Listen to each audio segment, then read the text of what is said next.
Okay. Hello everyone, welcome to commerce net achievers. My name is Talvir Singh और स्वागत है सभी का आज के सेशन में। तो सारे के सारे स्टूडेंट्स आ जाइए, 1 मिनट के अंदर अंदर अपनी पॉजिटिव अफर्मेशन लिखिए और फिर हम अपनी क्लास को शुरू करते हैं। जल्दी से आ जाइए सारे के सारे स्टूडेंट्स। गुड मॉर्निंग जी सभी को, गुड मॉर्निंग, सभी का स्वागत है आज के सेशन में। फटाफट से आ जाइए, फिर हम अपने आज के सेशन को शुरू करते हैं। जल्दी से आ जाइए और एक बार प्लीज बता दीजिए ऑडियो वीडियो अगर क्लियर है। गुड मॉर्निंग जी, गुड मॉर्निंग सभी को, गुड मॉर्निंग बेटा, good morning.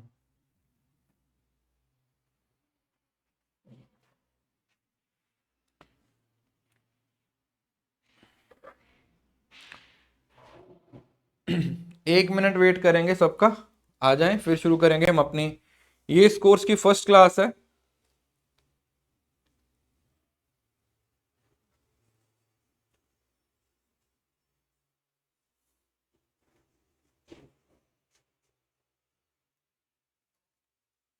Human source management आज शुरू करने वाले हैं। रिवीजन कोर्स की पीडीएफ इसी कोर्स में फोल्डर बन जाएगा, ठीक है। कल, आज शाम को बन जाएगा, कल की क्लास का भी, मतलब वो कल की पीडीएफ भी अपलोड हो जाएगी और आज इसका जितना पोर्शन करेंगे वो भी करेंगे।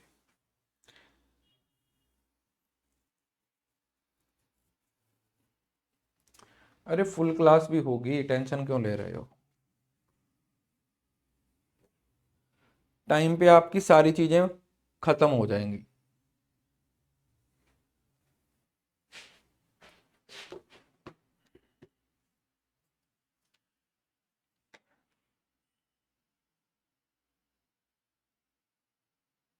चलिए, तो हम शुरू करेंगे ह्यूमन सोर्स मैनेजमेंट से। ह्यूमन सोर्स मैनेजमेंट मतलब ये आपकी जो यूनिट है, ये बेसिकली 3 यूनिट्स का पार्ट है। एक ह्यूमन सोर्स मैनेजमेंट है, एक बिजनेस मैनेजमेंट है और नेक्स्ट जो आप लोगों का ओबी वाला पोर्शन है। तो हम आज एचआरएम वाला पोर्शन है उसको कवर करने की कोशिश करेंगे।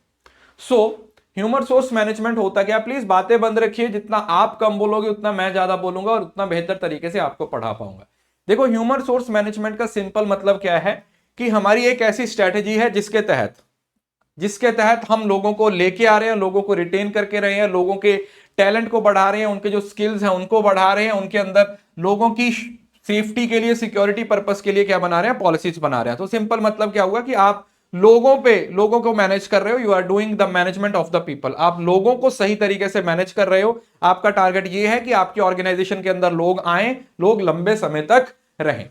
अगर उद्देश्य की बात की जाए तो सिंपल है कि हमारी जो स्ट्रेटेजीज हैं वो हमारे बिजनेस गोल्स के साथ मैच रहें, लोगों की प्रोडक्टिविटी को बढ़ाया जा सके, पॉजिटिव वर्क कल्चर बनाया जा सके, लीडर्स बनाए जा सके। जैसे सक्सेशन प्लानिंग में होता है कि ठीक है, आप एक बंदे को पहले से गाइड करके रखते हो कि कल को अगर टॉप लीडर कोई छोड़ के जाता है तो उसकी जगह वो वाला बंदा ले लेगा। और ensure legal and ethical compliance. और सरकार ने भी बहुत सारे ऐसे रूल्स बनाए हुए बेटा, जिन रूल्स को फॉलो करना क्या होता है, कंपलसरी होता है जब आप किसी ऑर्गेनाइजेशन का हिस्सा होते हो।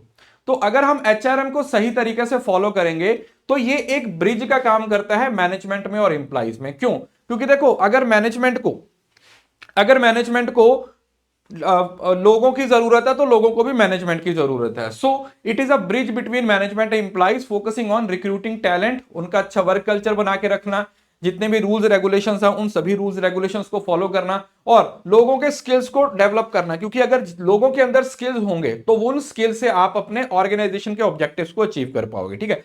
ऑर्गेनाइजेशन के ऑब्जेक्टिव्स को अचीव करने के लिए लोगों के स्किल्स का होना जरूरी है, लोगों के स्किल्स को इस्तेमाल करना जरूरी होता है। एचआरएम के फीचर्स की अगर हम बात करें तो सबसे पहले जो फोकस होता है वो स्ट्रेटेजिक फोकस होता है। मतलब एचआरएम का फोकस भी हमारे बिजनेस गोल्स ही होता है। हम वैसे ही लोगों को लेके आते हैं, वो लोग जो हमारे ऑर्गेनाइजेशन की तरक्की में अपना योगदान देने वाले हैं। इंप्लॉय ओरिएंटेड है, लोगों की जरूरत के हिसाब से है। डायनामिक प्रोसेस है, लगातार हमें पता है मार्केट में चीजें चेंज होती रहती हैं। सो हम डायनामिक्स को इस्तेमाल करते हैं, हम मार्केट में होने वाले चेंजेस के हिसाब से अपनी पॉलिसीज को, अपने लोगों के स्किल्स को चेंज करने की कोशिश करते हैं। और प्रोएक्टिव अप्रोच, प्रोएक्टिव का मतलब क्या होता है, फ्यूचर में क्या होने वाला है आप उसको पहले से ही सोच लेते हो और उसके अकॉर्डिंग अपनी पॉलिसीज बनाते हो, उस तरीके के लोगों को लेके आते हो। जैसे अगर आज आप रिक्रूट करोगे तो आप ऐसे लोगों को लेके आओगे जो टेक्निकली साउंड होंगे, जो टेक सेवी होंगे, जिनको पता है टेक्नोलॉजी को किस तरीके से यूज करना है, जिनके पास ऐसे स्किल्स हैं कि वो टेक्नोलॉजी को सही तरीके से यूज कर सके। नेक्स्ट, अब इसके अंदर बहुत सारे फंक्शंस हैं, ठीक है। ये आगे फंक्शंस हैं वो आप लोगों की डिटेल में भी आएंगे। फिलहाल यहां पर आप मोटा मोटा इसको समझ लीजिए क्योंकि यही आपका सिलेबस है। सबसे पहला जो काम होता है वो होता है रिक्रूटमेंट और सिलेक्शन, मतलब जॉब एनालिसिस किया जाता है, उसके बाद रिक्रूटमेंट एंड सिलेक्शन। रिक्रूटमेंट का मतलब क्या होता है, जब आप बहुत सारे लोगों को मोटिवेट करते हो कि वो जॉब के लिए अप्लाई करें, और उसके बाद बहुत सारे जब लोग अप्लाई कर देते हैं तो उन लोगों में से बेस्ट लोगों को हायर कर लेते हो, उसको सिलेक्शन बोल दिया जाता है। फिर सिलेक्ट किए हुए लोगों को क्या करते हो, ट्रेनिंग दी जाती है। वो ट्रेनिंग ऑन दी जॉब भी हो सकती है, जो काम उन्होंने एक्चुअली करना है उसी की ट्रेनिंग देनी, या फिर ऑफ द जॉब भी हो सकती है, जो काम वो कर रहे हैं उसकी ट्रेनिंग उनको वर्क एनवायरनमेंट से बाहर से क्या की जाएगी, प्रोवाइड की जाएगी। उसके बाद वो जो काम करेंगे उनकी परफॉर्मेंस को मैनेज किया जाएगा, जिसमें परफॉर्मेंस अप्रेजल होती है। मतलब ये देखना कि जो लोग काम कर रहे हैं क्या वो बेहतर तरीके से कर रहे हैं, क्या वो सही तरीके से कर रहे हैं। अगर वो सही तरीके से कर रहे हैं या नहीं कर रहे हैं तो उसके अकॉर्डिंग उनको अप्रेजल देना या उनको प्रमोशन डिमोशन यहां से दिया जाता है। कंपनसेशन एंड बेनिफिट, इसका मतलब क्या होता है कि यहां पर वो सारी चीजें होती हैं जो पैसे से रिलेटेड होती है, ठीक है। उनको पैसा देना, उनके लिए जो भी वो काम कर रहे हैं उसके लिए उनको सैलरी प्रोवाइड करना। देन आ जाता है इंप्लॉइज रिलेशन, ऑर्गेनाइजेशन में इंप्लॉइज के साथ रिलेशन बना के रखना, क्योंकि जहां पर बहुत सारे लोग होते हैं वहां पर हमेशा कन्फ्लिक्ट्स होने के चांसेस हैं वो बहुत ज्यादा बढ़ जाते हैं। तो उन कन्फ्लिक्ट्स को रिमूव करना, कोशिश करना है कि किसी भी तरीके का कोई कन्फ्लिक्ट ना हो, किसी भी तरीके का कोई झगड़ा हो रहा है उसको हटाना। देन आ जाता है कानूनी अनुपालन, मतलब लीगल कंप्लायंस भी है, जैसे फैक्ट्रीज एक्ट के अंदर बहुत सारी चीजें लिखी हुई हैं, कंपनीज एक्ट के अंदर बहुत सारी चीजें लिखी हुई हैं, उन सारी चीजों को भी प्रॉपर तरीके से क्या करना होता है, फॉलो करना होता है। वर्कफोर्स प्लानिंग का मतलब होता है रिसोर्सेज को सही तरीके से यूज करना। जैसे हमारी करियर प्लानिंग होती है, सक्सेशन प्लानिंग होती है, ये सब वर्कफोर्स की प्लानिंग है। मतलब कि ऑर्गेनाइजेशन में रहने वाले लोग सिर्फ यहां ना रहें, अगर वो कल को शिफ्ट होकर कहीं दूसरी जगह पर भी जाते हैं तो वहां पर भी वो बढ़िया तरीके से काम करें। उनके करियर को लॉन्ग टर्म के लिए हमें क्या करना होता है, सोचना होता है। Talent management, what is the meaning of talent management? ये करियर मैनेजमेंट, वर्कफोर्स प्लानिंग, ठीक है, ये सेम ही है। नेक्स्ट आ जाता है टैलेंट मैनेजमेंट। अच्छा टैलेंट लेके आना बड़ी बात नहीं होता, उसको रिटेन करके रखना बड़ी बात होता है। हमने स्टार्टिंग में पढ़ा किसी भी ऑर्गेनाइजेशन की जो सक्सेस है, किसी भी ऑर्गेनाइजेशन की जो ग्रोथ है, वो किस बात पे निर्धारित है, वो इस बात पे निर्धारित है कि किसी ऑर्गेनाइजेशन में काम करने वाले लोग कितने बेहतर हैं। जितने बेहतर लोग होंगे उतनी सक्सेस है उस कंपनी को मिलने वाली है। तो ये वही पॉइंट है कि टैलेंट को लेके आना, आइडेंटिफाई करना, डेवलप करना और उसको रिटेन करके रखना, ताकि वो लोग आपकी ऑर्गेनाइजेशन के साथ लंबे समय तक जुड़े रहें। और उसके साथ कैरियर मैनेजमेंट है, ये हमने ऑलरेडी बता दिया है कि उनको आगे कैसे बढ़ सकते हैं, उनको करियर के लिए गाइड करना, उनको एडवांसमेंट के लिए ट्रेनिंग प्रोवाइड करना। देन हो सकता है ऑर्गेनाइजेशनल डेवलपमेंट। अब इसके अंदर क्या होता है, यहां पर इंप्लॉइज की डेवलपमेंट की बात होती है, वहीं पर ऑर्गेनाइजेशन की डेवलपमेंट है। क्लाइमेट, ऑर्गेनाइजेशन के कल्चर को चेंज करना, ऑर्गेनाइजेशन की पॉलिसीज को चेंज करना, नई टेक्नोलॉजी लेके आना, ताकि हम जो टाइम ट्रेंड चल रहा है उस ट्रेंड को मीट कर सके, हम उस ट्रेंड के हिसाब से आगे बढ़ पाए, तो वो ऑर्गेनाइजेशनल डेवलपमेंट हो जाएगा। हेल्थ एंड सेफ्टी, हेल्थ और सेफ्टी को इंश्योर करना। हर ऑर्गेनाइजेशन के अंदर आपको पता है कि हेल्थ से, सेफ्टी से रिलेटेड बहुत सारे एक्ट्स बने हुए होते हैं, बहुत सारी प्रोविजंस होती हैं, जैसे सोशल सिक्योरिटी होती है, इंश्योरेंस दिया जाता है, कंपनसेशन दिया जाता है, उन सारी चीजों को भी देखा जाता है।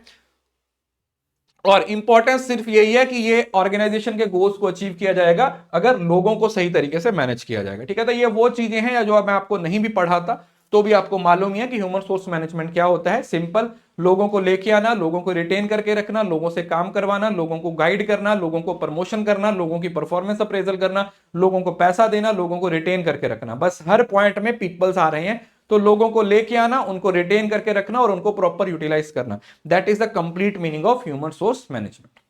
अब इसकी जो शुरुआत होती है वो कहां से होती है सर? वो होती है ह्यूमन सोर्स प्लानिंग से। ह्यूमन सोर्स प्लानिंग का मतलब क्या होता है? ह्यूमन सोर्स प्लानिंग का सिंपल मतलब क्या है कि हमें कौन से लोग चाहिए, कितने लोग चाहिए, कैसे लोग चाहिए।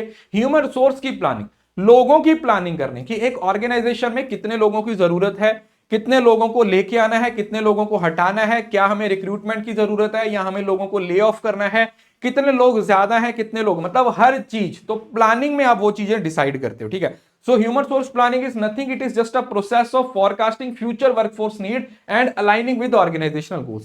आने वाले समय में आपको कितने लोगों की जरूरत पड़ सकती है उसको आइडेंटिफाई करना, उसको समझना और उसके हिसाब से लोगों को लेके आना, ताकि वो लोग आपकी ऑर्गेनाइजेशन की सक्सेस में अपना योगदान दे सके।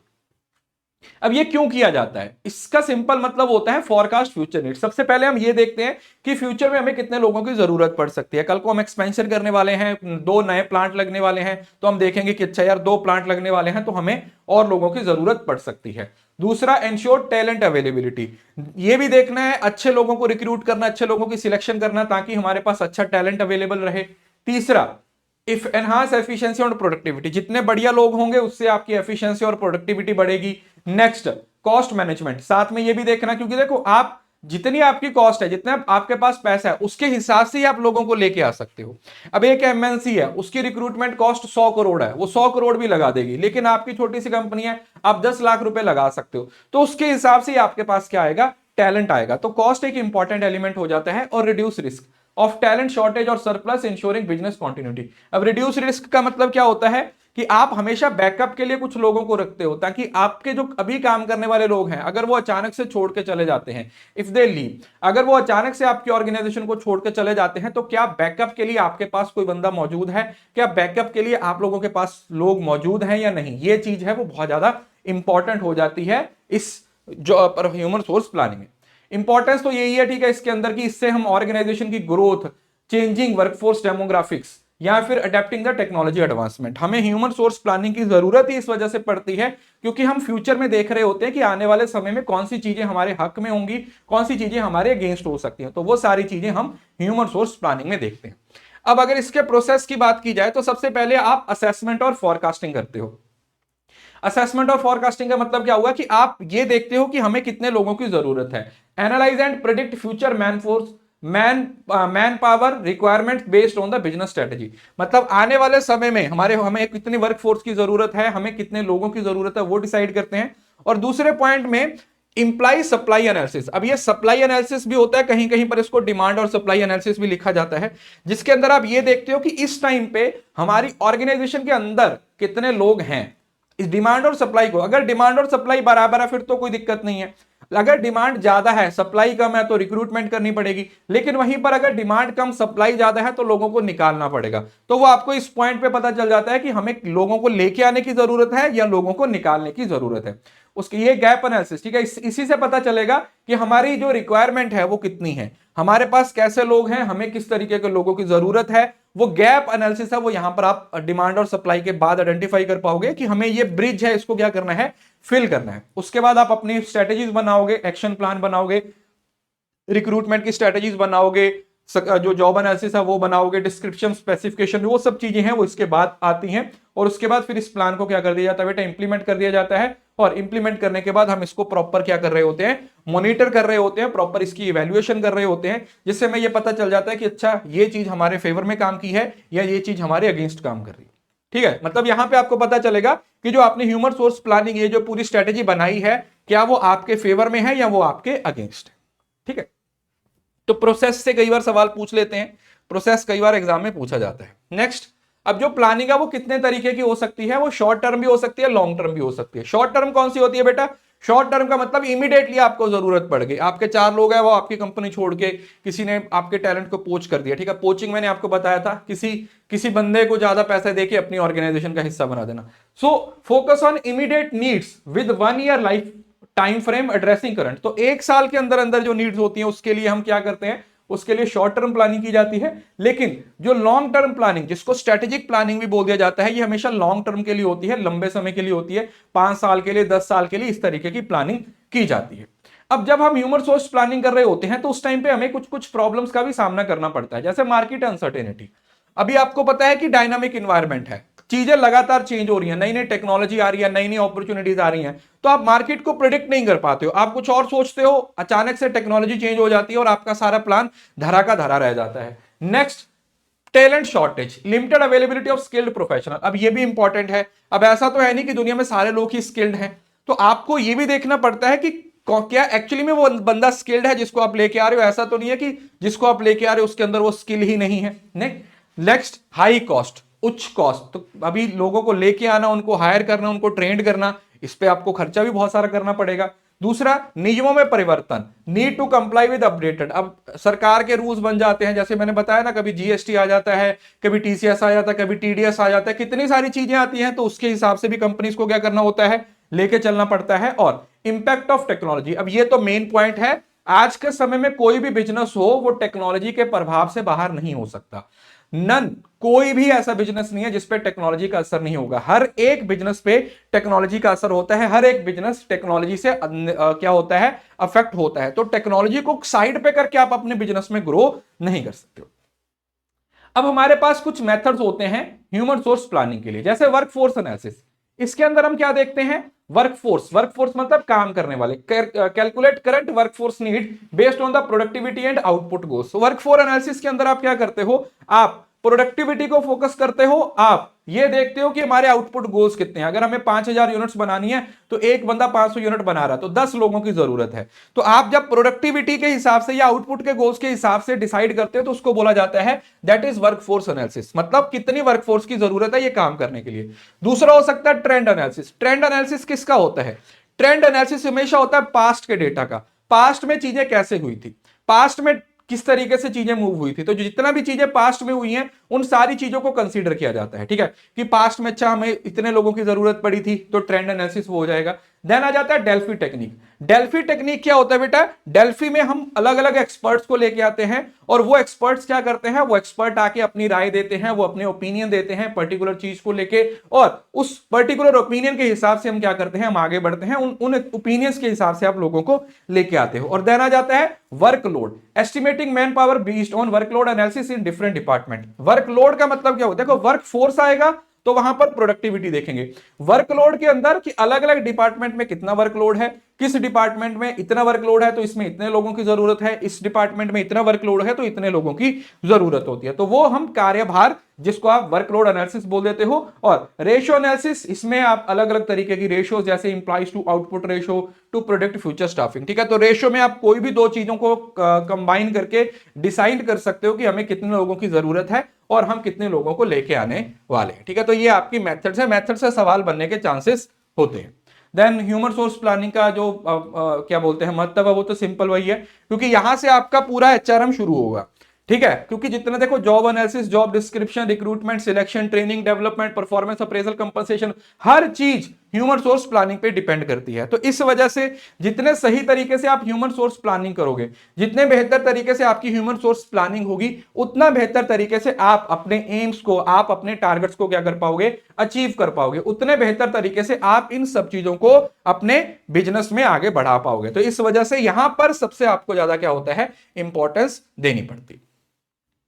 उसके बाद हमारे पास नेक्स्ट टॉपिक आता है जॉब एनालिसिस। अब जॉब, अभी यहां पर हम 3-4 टॉपिक पढ़ने वाले हैं, job analysis, job description, job specification, बहुत ही इंपॉर्टेंट है। जॉब एनालिसिस क्या होता है, देखो किसी भी बंदे को जब आप लेके आओगे तो किस पर्पस के लिए लेके आओगे, सर उसने काम करना है, मतलब उसने जॉब करना है। तो जॉब से रिलेटेड सारी इंफॉर्मेशन जिस प्रोसेस के थ्रू सिलेक्ट की जाती है, जिस प्रोसेस के थ्रू कलेक्ट की जाती है, उसको हम बोल देते हैं दैट इज जॉब एनालिसिस, ठीक है जी। अभी जैसे ह्यूमन सोर्स प्लानिंग में हमें जॉब पता चल गया, इतने लोगों को लेके आना, तो डायरेक्ट रिक्रूट थोड़ी करेंगे, पहले जॉब एनालिसिस करेंगे, पहले डिसाइड करेंगे ना जॉब क्या है, कैसे बंदे की जरूरत है, उसके बाद ही तो रिक्रूटमेंट आएगा। तो job analysis is nothing, it is just a systematic process of gathering, मतलब डेटा को कलेक्ट करना, डॉक्यूमेंट करना, उसकी लिस्ट बनानी, उसको एक प्रोसेस होता है, and analysing information about responsibility, duties, job से रिलेटेड हर चीज। जॉब डिस्क्रिप्शन भी इसका हिस्सा होता है, जॉब स्पेसिफिकेशन भी, मतलब ये जो जॉब एनालिसिस होता है इसके अंदर जॉब के, जो जॉब है उसकी इंफॉर्मेशन भी होती है और जो जॉब करने वाला है, मतलब जॉब डिस्क्रिप्शन, वो भी डिटेल होती है, ठीक है। ये दोनों का कॉम्बिनेशन होता है और एक पूरा प्रोसेस होता है। इट इज, ऐसे याद रखना आपने, जॉब एनालिसिस में A to Z इंफॉर्मेशन होती है जॉब की। क्या होती है बेटा, A to Z इंफॉर्मेशन होती है किसकी, जॉब की। तो दैट इज जॉब एनालिसिस। अब उद्देश्य क्या होता है, सबसे पहले तो क्लियर रूल्स। अब एक जॉब को आपने डिफाइन कर दिया तो हमें पता चल जाएगा कि किस बंदे की क्या जिम्मेवारी है। तो सबसे इंपॉर्टेंट होता है क्लियर रूल्स, क्योंकि कई बार क्या होता है जॉब में ना बहुत ज्यादा कन्फ्लिक्ट्स हो जाते हैं, कोई किस तरीके से सोच रहा है, कोई किस तरीके से सोच रहा है। तो कन्फ्लिक्ट्स को हटाना, कन्फ्लिक्ट्स को रिमूव करने के लिए हम क्या कर रहे हैं, हम रोल्स को क्या कर रहे हैं, डिसाइड कर दे रहे हैं, क्लियर कर दे रहे हैं। दूसरा, इफेक्टिव रिक्रूटमेंट, जितना सही तरीके से आप जॉब को डिफाइन कर पाओगे उतने बढ़िया तरीके से आपको पता चलेगा कि आपको कैसे लोगों की जरूरत है। दूसरा, परफॉर्मेंस अप्रेजल, इसके हिसाब से ही आप परफॉर्मेंस अप्रेजल के स्टैंडर्ड्स को सेट करोगे, इसके बेसिस पे ही ट्रेनिंग एंड डेवलपमेंट आएगी, इस तरीके से ही आप लोग कंपनसेशन को डिसाइड करोगे, क्योंकि यही तो पूरी जॉब है ना। अब देखो अप्रेजल हो, ट्रेनिंग हो, डेवलपमेंट हो, परफॉर्मेंस अप्रेजल, कुछ भी चीज है वो जॉब के हिसाब से ही तो होगी या जॉब होल्डर के हिसाब से होगी, तो वो सब चीजें इसका हिस्सा है। तो यहां पर आपको सब कुछ कंसीडर करना पड़ता है। तो इंपॉर्टेंस वही है। इससे ही दो डॉक्यूमेंट निकलते हैं आपके, जॉब डिस्क्रिप्शन जिसमें जॉब को डिफाइन किया जाता है, और जॉब स्पेसिफिकेशन जिसमें जॉब करने वाले बंदे को डिफाइन किया जाता है कि जिसने जॉब करनी है वो कैसा बंदा होगा। तो इसके अलावा अगर आप जॉब एनालिसिस नहीं करोगे तो वो दो डिटेल्स आपके पास नहीं निकल के आएंगी, ठीक है। तो इस वजह से हमें इसकी जरूरत पड़ती है, हमें ये डिसाइड करना पड़ता है, हमें ये देखना पड़ता है कि क्या हमारे पास वो इंफॉर्मेशन अवेलेबल है या नहीं है, ठीक है।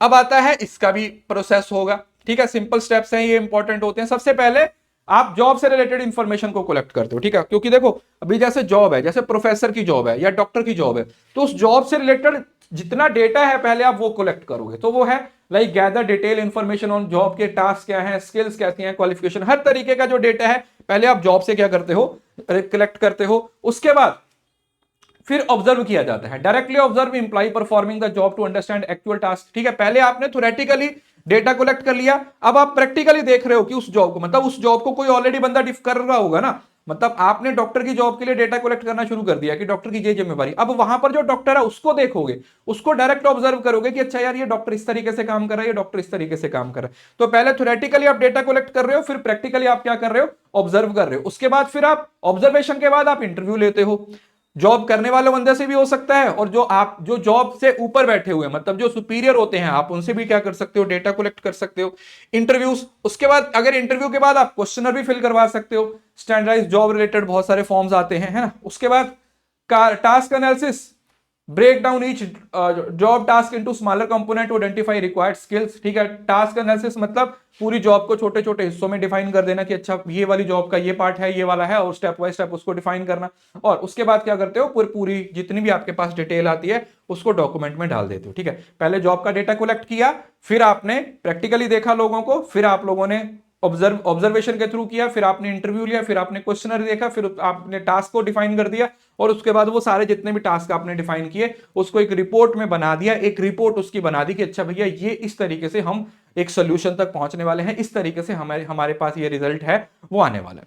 तो वो चीज कहां पर आ जाएगी, वो आ जाएगी जॉब डॉक्यूमेंटेशन। मतलब ये जो डॉक्यूमेंट बन के आएगा इसी को जॉब एनालिसिस बोला जाएगा।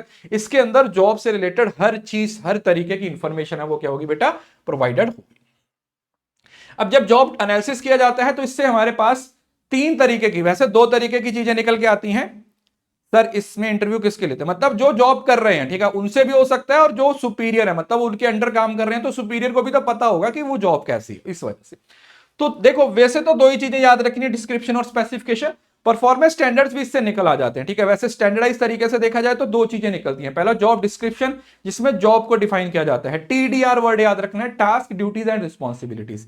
किसी भी जॉब से रिलेटेड उसकी टास्क, उसकी ड्यूटीज और रिस्पॉन्सिबिलिटीज कहां पर डिफाइन होती है, वो नौकरी विवरण में होती है, मतलब जॉब डिस्क्रिप्शन में होती है। और जॉब स्पेसिफिकेशन का मतलब होता है स्पेसिफिकली बंदे के अंदर कौन कौन सी क्वालिटीज होनी चाहिए। तो ये जॉब की स्टडी होती है जिसकी, और ये जॉब होल्डर की, जो जॉब करने वाला है उसकी स्टडी होती है। और तीसरा required qualification, set the criteria for measuring job performance. और तीसरे नंबर पे जो आप परफॉर्मेंस अप्रेजल के लिए भी इसका इस्तेमाल करते हैं, तो हम स्टैंडर्ड सेट करते हैं कि इस जॉब के लिए ये वाले स्टैंडर्ड्स रहेंगे, इस जॉब के लिए ये स्टैंडर्ड्स रहेंगे। अगर हम इन स्टैंडर्ड्स को मीट करते हैं तो हम अपने टारगेट्स को क्या कर पाएंगे, अचीव कर पाएंगे।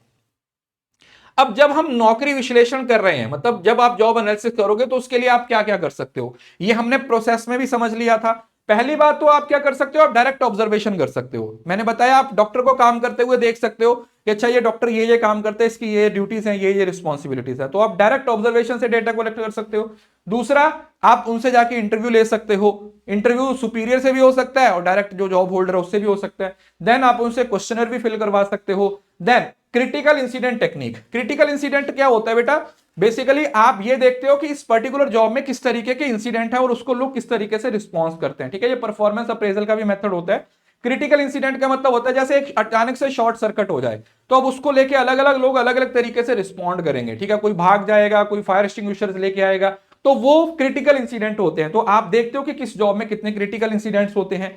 वर्क लॉग, वर्क लॉग का मतलब क्या होता है, इसको डायरी भी बोल दिया जाता है। जो जॉब होल्डर होते हैं, मतलब काम करने वाले लोग होते हैं, वो अपनी शाम को हर रोज लिख के जाते हैं कि हमने आज क्या काम किया, क्या है। तो उनकी डायरी से भी आप क्या कर सकते हो, डेटा ले सकते हो। तो मतलब जिस भी तरीके से आपको डेटा चाहिए आप वो डेटा निकालने की कोशिश करते हो, किसके थ्रू, जॉब एनालिसिस के थ्रू। उसको हम, ये कुछ मेथड्स हैं जो आपको एग्जाम में पूछे जा सकते हैं। अब दिक्कत क्या हो सकती है, पहला तो टाइम की कमी है। जॉब एनालिसिस है वो बहुत ज्यादा टाइम कंज्यूमिंग है, क्योंकि इतना सारा डेटा है, हर तरीके की स्टडी आप कर रहे हो, तो अपने आप में टेक्निकल हो सकता है। दूसरा, चेंजिंग रिस्पॉन्सिबिलिटी, जॉब्स चेंज होती रहती हैं, जॉब एनालिसिस अपडेट होता रहता है, वो भी एक दिक्कत है। दूसरा, एक्यूरेसी, हर कोई अपने हिसाब से कर रहा है, तो जब जब कोई स्टैंडर्डाइज तरीका नहीं होता तो हमेशा वहां पर सब्जेक्टिविटी आ जाती है, ठीक है। वो डिपेंड करता है जो बंदा जॉब एनालिसिस कर रहा है कि वो कितना बढ़िया तरीके से वो रिजल्ट है वो निकाल पाता है। और देन आ जाता है लागत, तो कॉस्ट है वो तो आपको लगानी ही पड़ेगी। इंप्लाइज रिलेंटेंस, इसका मतलब होता है जिद। इंप्लाइज में फील थ्रेटन्ड और unsure about the job analysis process. और लोग भी कई बार क्या होते हैं, उनको अच्छा नहीं लगता, उनको लगता है, मतलब समझ रहे हो ना, वो रिसिस्ट करते हैं, वो जिद्दी होते हैं, वो कुछ चेंज नहीं करना चाहते। जैसे हम पढ़ते हैं ना कि अगर आप ऑर्गेनाइजेशन में कुछ चेंज लेके आने की बात करते हो, जैसे आप बोलते हो कि ऑर्गेनाइजेशन में कुछ चेंज लेके आना है, तो लोग उसमें जिद्दी हो जाते हैं। लोगों को लगता है कि नहीं नहीं, चेंज की जरूरत नहीं है, हमें यहां पर किसी तरीके के चेंज को लेके आने की जरूरत नहीं है। तो वो भी इसका क्या हो सकता है, एक हिस्सा हो सकता है। अब हमारे पास जॉब एनालिसिस, जॉब डिस्क्रिप्शन और जॉब स्पेसिफिकेशन, इसका कंपैरिजन चार्ट है जिससे आपको ये पूरे का पूरा टॉपिक समझ आ जाएगा। सिंपल भाषा में जॉब एनालिसिस एक प्रोसेस होता है जिसमें आप सारे तरीके की जॉब से रिलेटेड हर तरीके का डेटा कलेक्ट करते हो। जॉब डिस्क्रिप्शन में जॉब को डिफाइन किया जाता है, और जॉब स्पेसिफिकेशन में जो बंदा जॉब कर रहा है, जिसने काम करना है, उसको डिफाइन किया जा रहा है कि वो वाला बंदा काम किस तरीके से करेगा। So the process of gathering detail information about a job, job analysis का मतलब क्या हुआ कि आपने जॉब से रिलेटेड सारे डेटा को कलेक्ट किया है। जॉब डिस्क्रिप्शन, ये प्रोसेस है और ये दोनों स्टेटमेंट्स होती हैं। Return statement that describe duties, task and TDR, मैंने बताया था ना, टास्क, ड्यूटीज एंड रिस्पॉन्सिबिलिटीज। और जॉब स्पेसिफिकेशन, इसका मतलब होता है qualification, skills and experience require for a job. ये बंदे को डिफाइन कर रहा है, ये जॉब को डिफाइन कर रहा है, और ये जॉब और बंदे दोनों को डिफाइन कर रहे हैं, ठीक है। So to understand the document of all aspects of a job, तो आप ए टू जेड इंफॉर्मेशन लेके आ रहे हो। यहां पर रोल्स, ड्यूटीज और रिस्पॉन्सिबिलिटीज हैं वो डिफाइन की जाती हैं ताकि कोई कंफ्यूजन ना हो काम करते हुए। यहां पर हम डिफाइन करते हैं स्किल्स को, हम स्किल सेट की बात करते हैं ताकि हम अच्छे लोगों को लेके आए। की कंपोनेंट, इसमें देखो टास्क, ड्यूटीज और वर्क एनवायरनमेंट सब चीजें आ जाती हैं। यहां पर जॉब का टाइटल, रिस्पॉन्सिबिलिटी, यहां पर एजुकेशनल क्वालिफिकेशन, एक्सपीरियंस, ठीक है। बस वर्ड याद रखना आपने और कुछ डिटेल में जाने की जरूरत नहीं है। ये कंप्लीट जॉब होता है, ठीक है, एनालिसिस ऑफ कंप्लीट जॉब और डिटेल्ड ओवरव्यू ऑफ जॉब। और ये ओवरव्यू है और यहां पर सिर्फ कैंडिडेट्स के बारे में होता है, समझ लो ना। ये कंप्लीट है, ये उसकी समरी है, और यहां पर आप जो बंदा जॉब करने वाला है उसकी डिटेल को लेके आते हो। आउटपुट, जो जॉब एनालिसिस होता है उससे जॉब डिस्क्रिप्शन और स्पेसिफिकेशन निकलता है। जॉब डिस्क्रिप्शन से जॉब डिस्क्रिप्शन का डॉक्यूमेंट निकालोगे, और जॉब स्पेसिफिकेशन से जॉब स्पेसिफिकेशन का डॉक्यूमेंट। मतलब इससे ये निकल रहा है, इससे ये दोनों निकल रहे हैं, और ये अपनी अपनी डिटेल है। प्रोसेस सिंपल है, आप इंफॉर्मेशन कलेक्ट करोगे, इंटरव्यू हो सकता है, ऑब्जर्वेशन और डेटा एनालिसिस है, क्योंकि ये सारी की सारी किस पे बेस्ड है, डेटा पे बेस्ड होती है। और यहां पर जॉब डिस्क्रिप्शन है, जो जॉब एनालिसिस में डेटा है इसी को समराइज किया जा रहा है। और यहां पर जॉब एनालिसिस, मतलब समझ रहे हो ना, जॉब एनालिसिस के बेसिस पे डिस्क्रिप्शन, इसमें से जॉब की इंफॉर्मेशन से जॉब डिस्क्रिप्शन बन जाएगा। यहां पर जो बंदे की इंफॉर्मेशन है, जो काम के लिए उसके अंदर स्किल्स चाहिए, उसको निकाल के जॉब एनालिसिस बना दिया जाएगा। क्या कर दिया जाएगा, जॉब एनालिसिस यहां पर क्या कर दिया जाएगा, बना दिया जाएगा। So use serve as a formulation for recruitment, ठीक है, ये रिक्रूटमेंट ट्रेनिंग वगैरह, क्योंकि ये बेस है हर चीज का। और यहां पर लोगों को, कैंडिडेट्स को बताना कि हम आपकी जॉब से क्या एक्सपेक्ट करते हैं, या ये जॉब कैसी है, ठीक है, ताकि उनके दिमाग में रहे कि अच्छा यार इस जॉब पे जाना है तो मुझे इतना काम करना पड़ेगा, मुझे इस तरीके से जरूरत है। और यहां पर हम सही बंदे को सही टाइम पर सही जॉब पे लेके आ रहे हैं, ठीक है। तो this is the study of job holder, this is the study of job, and this is the study of job holder and job, दोनों की स्टडी है, ठीक है। तो ये दोनों की स्टडी है, यहां बाकी दोनों जगह पर एक एक की क्या हो रही है, स्टडी हो रही है। क्लियर है जी, समझ आ रहा है ना बेटा।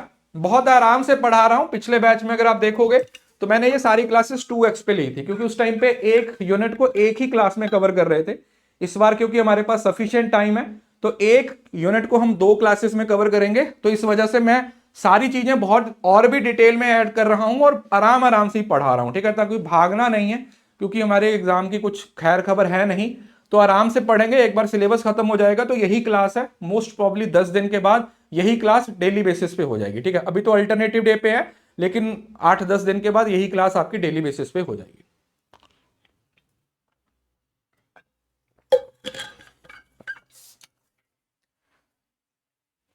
ठीक है जी, चलिए। अब इसका क्या होता है, effect enhance the effectiveness of all HR activities, clarity and understanding of job, identifying the ideal candidates. ठीक है, सिंपल है। उदाहरण देखो, ये क्या है, analysing the task and duties of various jobs within the organisation. दूसरा, job description for sales manager with responsibilities job specification for sales manager कि कितने किस तरीके के, जैसे कि ये कोई काम करना है तो उसके लिए आपको 5 साल के एक्सपीरियंस की जरूरत है, इस जॉब के लिए कौन सी आपको ड्यूटीज परफॉर्म करनी है, और इस पर्टिकुलर जॉब के लिए कौन सी टास्क है, कौन सी ड्यूटीज हैं, वो सब चीजें इसका हिस्सा बन जाती है। उसके बाद आता है एक और छोटा सा टॉपिक जो होता है जॉब डिजाइन। ये आपके सिलेबस में कहीं पर मेंशन नहीं है, लेकिन ये मैं हमेशा आपको पढ़ा देता हूं कि छोटा सा ही टॉपिक है। जॉब डिजाइन क्या होता है बेटा? जॉब्स को मॉडिफाई करना, जॉब्स को इस तरीके से डिफाइन करना कि जो बंदा जॉब परफॉर्म कर रहा है वो उसको सही तरीके से परफॉर्म कर पाए, उसकी फिजिकल नीड्स के हिसाब से, उसकी मेंटल नीड के हिसाब से जॉब को बना देना, ताकि वो अच्छे से जॉब को परफॉर्म करेगा तो ऑर्गेनाइजेशन के ऑब्जेक्टिव्स अपने आप अचीव हो जाएंगे। So it is just a process of organizing task duties into a productive unit of work. It involves determining how jobs are structured, how tasks are grouped, and what methods are used to accomplish them, ultimately aiming to enhance both employee satisfaction and organizational efficiency. मतलब jobs को इस तरीके से assemble करना ताकि जो imply है वो भी उस काम से सेटिस्फाई रहे, और ऑर्गेनाइजेशन के जो लोग हैं, जो ऑर्गेनाइजेशन की जो टारगेट है वो भी ऑटोमेटिकली क्या हो जाए, अचीव हो जाए। ठीक है, सो ये होता है आपका जॉब डिजाइन। अब उद्देश्य क्या है? सबसे पहले तो मोटिवेशन। देखो, अगर आप जॉब पे खुशी नहीं हो तो आप मोटिवेटेड नहीं हो तो आप अच्छे से काम नहीं करोगे। आपकी जॉब आपके हिसाब से बनाई गई है, आपको जिस डेस्क की जरूरत है, जिस तरीके का आपको चाहिए एनवायरनमेंट वो मिला हुआ है, तो आप खुश हो, तो इस वजह से मोटिवेशन बढ़ती है। दूसरा, आप मोटिवेटेड हो तो आपकी जो वर्क की परफॉर्मेंस है वो भी बढ़ जाती है, आप ज्यादा बेहतर तरीके से काम करते हो। दूसरा, एनहांस जॉब सेटिस्फेक्शन, जिस काम में आपको मजा आ रहा है, जिस काम पे आपको सब कुछ प्रोवाइड किया गया है आपके हिसाब से, तो ऑब्वियसली बात है सेटिस्फेक्शन भी बढ़ेगा, मोटिवेशन भी बढ़ेगा, परफॉर्मेंस भी बढ़ेगी, प्रोडक्टिविटी भी बढ़ेगी, सब कुछ बढ़ेगा। स्किल्स को यूटिलाइज है, देख रहे हो ना कि अगर एक बंदे को, जो बंदा टीचर है उसको क्लरिकल का काम दे रहे हो, जो क्लरिकल है उसको टीचर का काम दे रहे हो, तो वो हो नहीं पाएगा। तो स्किल सेट है वो मैच होता है। नेक्स्ट, काम के तनाव को कम करना, reduce job stress, structure jobs in a way that minimize workload stress and preventive burnout. ठीक है, एक ही काम को, देखो जॉब पे आपको 8-10 घंटे रहना होता है, तो अब अगर वो जॉब सही से डिजाइन नहीं है तो फिर आप जॉब को सही तरीके से परफॉर्म नहीं कर पाओगे और आप दुखी ही रहोगे उस जॉब पे। तो इस वजह से जॉब डिजाइन के अंदर जॉब्स को इस तरीके से डिफाइन किया जाता है, जॉब्स के जो टास्क है उसको इस तरीके से क्लब किया जाता है ताकि जो काम करने वाला बंदा है वो भी खुश रहे और वो काम कर रहा है उससे ऑर्गेनाइजेशन की सक्सेस भी डिफाइन होती है। सो it is crucial for balancing job demands with employees capabilities. ठीक है, इसका सिंपल मतलब होता है कि जो जॉब की रिक्वायरमेंट है और एम्प्लॉइज की कैपेबिलिटी है, काम करने वाला है, उसको मैच करना है। ठीक है, कि टीचर है तो उसको टीचिंग की जॉब जैसे। So it can increase job satisfaction, इससे जॉब सेटिस्फेक्शन बढ़ेगी। रिड्यूस एब्सेंटिज्म, आपको काम में मजा आ रहा तो आप छुट्टी नहीं लोगे, परफॉर्मेंस इंप्रूव होती है। और जॉब गोल्स ऑर्गेनाइजेशन गोल्स के साथ होता है। A well design job provide clear roles, minimize job redundancy और एनहांस प्रोडक्टिविटी। ठीक है, समझ आ गया इस वजह से, राइट।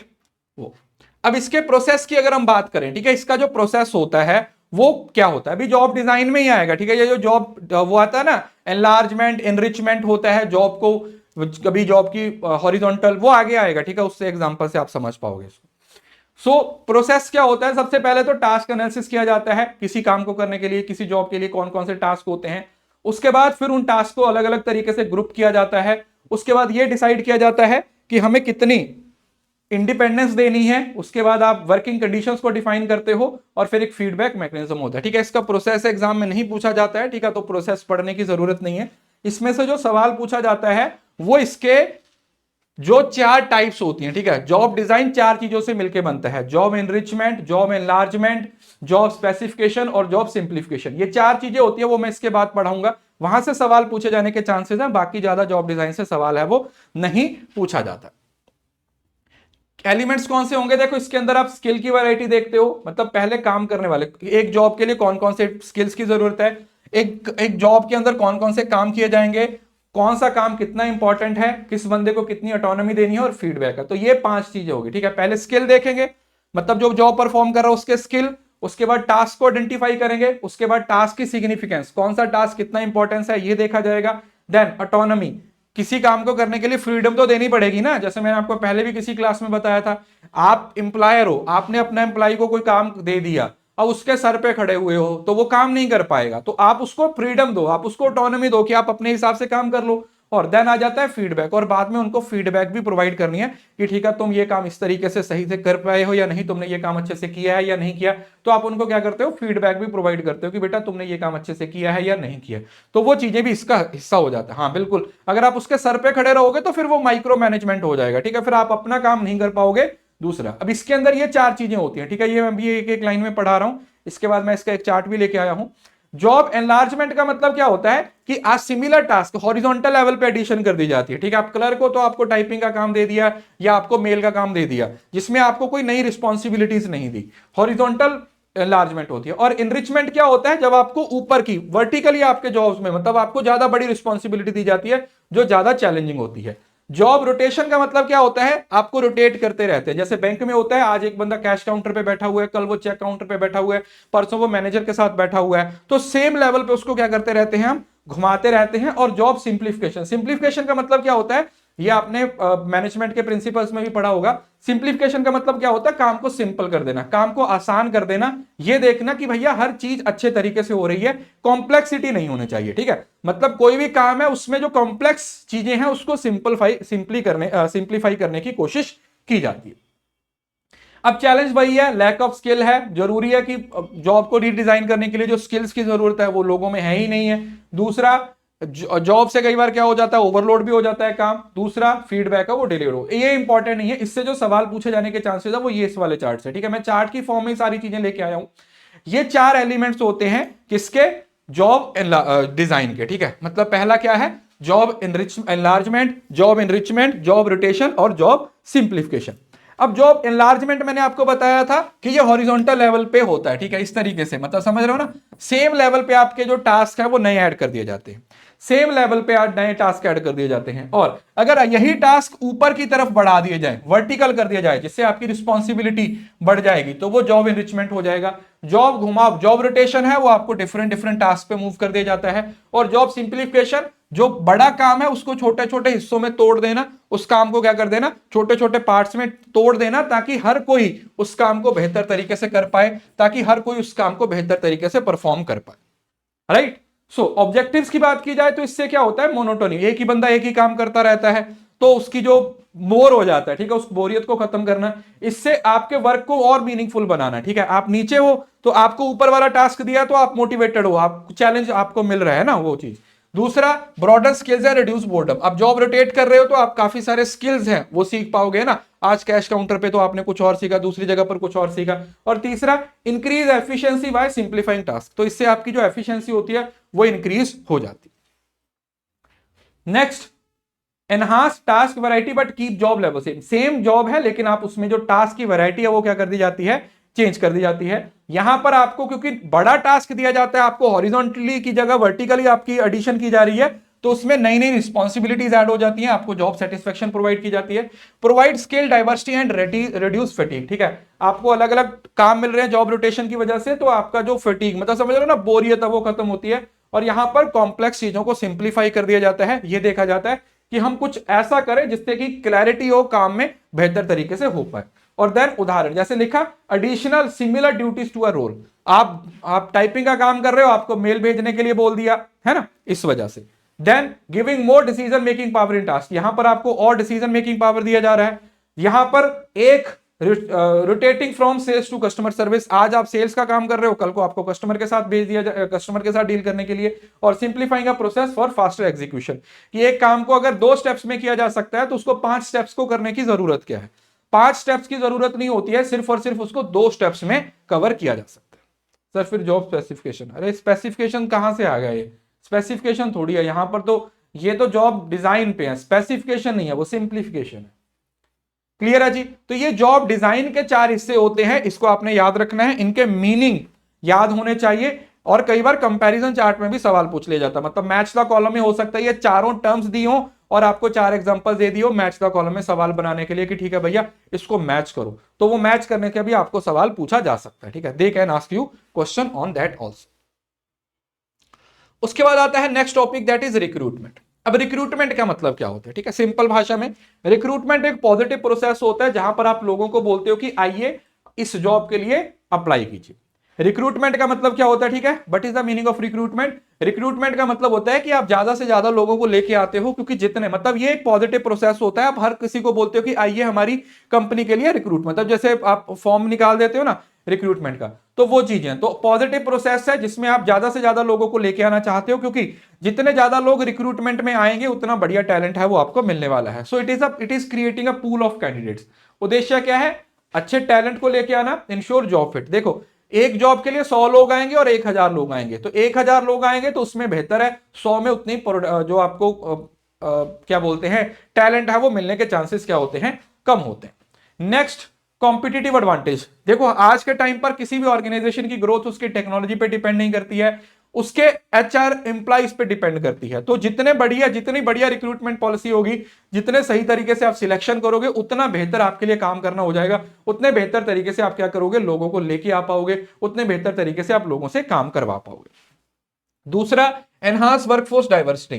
अब अलग अलग कल्चर के अलग अलग एरिया के लोग आएंगे तो वर्क कल्चर की डाइवर्सिटी बढ़ेगी, ठीक है, लोगों का आपस में तालमेल बढ़ेगा, ऑर्गेनाइजेशन का कल्चर डेवलप होगा। और बिल्ड एम्प्लॉयर ब्रांड। अब देखो, सिंपल सी बात, अगर मैं आपको बोलूं कि अच्छा आपके पास दो जॉब अपॉर्चुनिटीज है, आप रेडमी में जॉब करना पसंद करोगे, Xiaomi में जॉब करना पसंद करोगे, या फिर आप एप्पल में जॉब करना पसंद करोगे? आप सिंपल सी बात बोलोगे एप्पल में जॉब करना पसंद करोगे। क्यों? क्योंकि एप्पल की गुडविल है। तो आप अपनी गुडविल का इस्तेमाल करते हो, आप बढ़िया लोगों को लेके आते हो, तो आपकी ब्रांड वैल्यू बढ़ती है, आपके इंप्लायर का जो ब्रांड है, आपकी ऑर्गेनाइजेशन की जो ब्रांड वैल्यू है वो क्या होती है, इंक्रीज होती है। सो वर्क फोर्स डाइवर्सिटी के साथ employer brand, position a company as a desirable work place to attract the talent. ठीक है, तो ये इंपॉर्टेंट हो जाता है जब आप क्या करते हो, रिक्रूटमेंट की पॉलिसी पे काम करते हो। नेक्स्ट इंपॉर्टेंट क्या है? देखो, सिंपल सी बात है, राइट लोगों को, सही लोगों को लेके आना।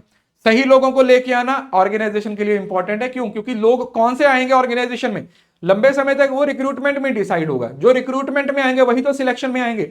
तो रिक्रूटमेंट बहुत इंपॉर्टेंट है स्पेसिफिकली लोगों के लिए। जैसे जॉब एनालिसिस जॉब के लिए इंपॉर्टेंट है, उसी तरीके से रिक्रूटमेंट है वो इंपॉर्टेंट है लोगों के लिए। तो दोनों की अपनी इंपॉर्टेंस है। जितने अच्छे लोग रिक्रूटमेंट में आएंगे उतने अच्छे लोग सिलेक्शन में आएंगे, और जितने अच्छे लोग सिलेक्शन में आएंगे उतना ज्यादा वो ऑर्गेनाइजेशन की ग्रोथ के लिए, उतना ज्यादा वो ऑर्गेनाइजेशन की तरक्की में क्या कर पाएंगे, अपना रोल प्ले कर पाएंगे, उतना बेहतर तरीके से वो ऑर्गेनाइजेशन की तरक्की में क्या दे पाएंगे, अपना योगदान दे पाएंगे। इस वजह से ये बहुत इंपॉर्टेंट है। अब अगर इसके प्रोसेस की बात की जाए तो सबसे पहले आप ये देखते हो आपकी जॉब्स की नीड्स क्या है, आपकी जॉब, आपको कैसे लोग चाहिए ना, जॉब को पहले आप स्टडी करोगे। तो सबसे पहला काम क्या है, you are identifying the job needs, define job requirement, understand the skills and qualification. ठीक है, मतलब पहले आप जॉब को डिफाइन करोगे, उसके बाद आप देखोगे कि कौन सा हमें रिक्रूटमेंट का प्रोसेस यूज करना है। देखो, रिक्रूटमेंट दो तरीके से हो सकती है।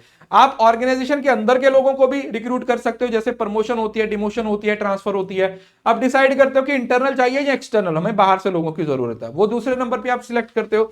तीसरे नंबर पे फिर आप अपनी इंफॉर्मेशन देते हो। ठीक है, आप न्यूज़पेपर में ऑनलाइन अपना वो निकाल देते हो टेस्टिमनी, तो कि हाँ भैया हमें लोगों की जरूरत है।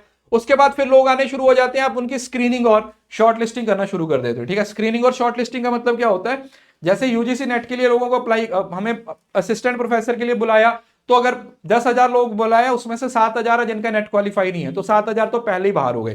तो जो स्क्रीनिंग और शॉर्ट लिस्टिंग होती है उसमें वो लोगों को निकाल देना जो आपके किसी काम के नहीं है, तो वो काम किया जाएगा। उसके बाद एक इंटरव्यू की जाती है जिसमें स्टार्टिंग में देखा जाता है कि थोड़ा बहुत, मतलब एक छोटा सा एक इंटरव्यू होता है जिसमें देखते हो कि क्या ये बंदा काम का है या नहीं है, और उसके बाद सिलेक्शन एंड ऑफर, ये ऑनबोर्डिंग का प्रोसेस होता है जो सिलेक्शन में होगा। ठीक है, यहां तक स्क्रीनिंग और शॉर्ट लिस्टिंग तक ये वाला काम है वो आपका किसका होता है, रिक्रूटमेंट का होता है। ठीक है, रिक्रूटमेंट के बाद यहां से फिर आपका कौन सा प्रोसेस शुरू हो जाएगा, सिलेक्शन का। ठीक है, वो सिलेक्शन में पढ़ेंगे।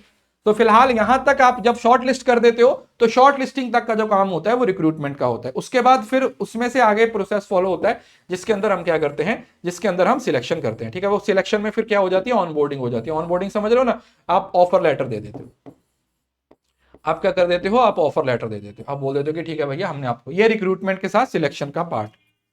अब रिक्रूटमेंट कितने तरीके की हो सकती है, रिक्रूटमेंट दो तरीके की हो सकती है, इंटरनल रिक्रूटमेंट और एक्सटर्नल। मतलब जो लोगों को, आपको जिन लोगों की जरूरत है वो आपके ऑर्गेनाइजेशन के अंदर भी हो सकते हैं, लिखा हुआ ना, जैसे आप प्रमोशन कर सकते हो, ट्रांसफर कर सकते हो, और इंटरनल जॉब पोस्टिंग जैसे बैंक में होता है ना, ऑर्गेनाइजेशन बैंक के अंदर ही। ठीक है, अभी मेरा दोस्त है, पीछे उसकी 3-4 महीने पहले उसकी डेथ हो गई थी, तब किसी ने मर्डर कर दिया था उसका। तो वो जब और बैंक में गया था तो वो एज अ पीएन गया था, उसकी पंजाब एंड सिंध बैंक में जॉब लगी थी एज अ पीएन। और 4.5-5 साल के बाद वो पीएन से ऐसे प्रमोट होते होते क्लर्क बन गया था ऑर्गेनाइजेशन के अंदर। तो ऑर्गेनाइजेशन के अंदर इस तरीके से क्या होती रहती है, जो प्रोसेस है वो फॉलो होता रहता है। और दूसरा बाहर से आप क्या कर सकते हो, आप सोशल मीडिया से या फिर आप जॉब एजेंसीज वगैरह, पोर्टल वगैरह उस पर भी डिटेल दे सकते हो, और वहां पे लोग क्या करते हैं, अप्लाई करके रखते हैं, तो आप उन लोगों को भी लेके आ सकते हो। अब अगर हम इंटरनल, यहां से कई बार सवाल पूछा गया है, ये जो टॉपिक है ना, ये बहुत बार पूछा गया है कि जो कर्मचारी इसका रेफरल होता है वो इंटरनल होता है या एक्सटर्नल होता है। हमेशा याद रखिएगा कि जो कर्मचारी का जो इंटरनल होते हैं, मतलब इंप्लाइज जो रेफरल देते हैं, क्योंकि इंप्लाइज इंटरनल होते हैं, तो जो वो रेफरेंस देते हैं तो उसको इंटरनल प्रोसेस में ही कवर किया जाता है, ठीक है, उसको इंटरनल में ही प्रोसेस किया जाता है। तो आप प्रमोशन कर सकते हो, आप लोगों को ट्रांसफर कर सकते हो, आप ऑर्गेनाइजेशन के अंदर ही, ठीक है, जॉब निकली है उसको मतलब बाहर नहीं, ऑर्गेनाइजेशन के अंदर ही लोगों को बता दिया कि हम रिक्रूटमेंट करने वाले हैं, हमें हमारा ये जॉब निकला है, तो आप आना चाहते हो तो मतलब जो पेपर देना चाहता है दे सकता है। कर्मचारी encourage employ to refer suitable candidates from within their network, ठीक है, अगर जैसे मैं ऑर्गेनाइजेशन का हिस्सा हूं, कोई जॉब निकली है, तो मैं बोलूं कि अच्छा मेरा छोटा भाई है या मेरा बड़ा भाई है, वो काम कर लेगा, तो that is internal source of recruitment, क्योंकि उसके अंदर आपने बाहर कोई किसी को नहीं बताया, वो अंदर से ही बंदा है, वो लोगों को लेके आ रहा है। और दूसरा, रीहायरिंग फॉर्मर इंप्लॉइज, कई बार क्या होता है, आपके ऑर्गेनाइजेशन के कुछ लोग रिटायर हो जाते हैं, आप उनको रीहायर कर लेते हो, कई बार क्या होता है छोड़ के चले जाते हैं, आप उनको दोबारा बुला लेते हो, तो वो सब भी किसका हिस्सा है, they all are the part of internal hiring, वो इंटरनल सोर्सेज हैं किसके, रिक्रूटमेंट के।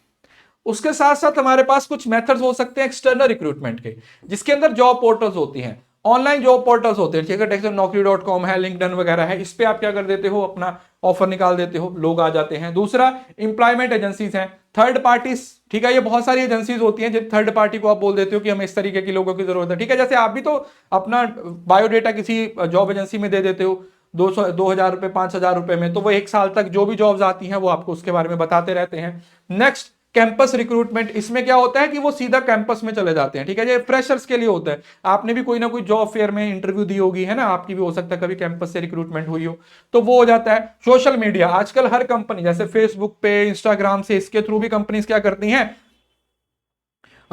लोगों को हायर करती हैं, जॉब फेयर्स लगाए जाते हैं और एडवर्टाइजिंग दिया जाता है। तो वो सारे मेथड जो इंटरनल नहीं है, वो सारे एक्सटर्नल हैं, जिसके तहत लोगों तक पहुंचा जाता है, जिसके तहत लोगों तक अप्रोच किया जाता है कि भैया हमें जरूरत है, तो आप आइए, हम आपको जॉब देने वाले हैं। तो ये रिक्रूटमेंट का होता है।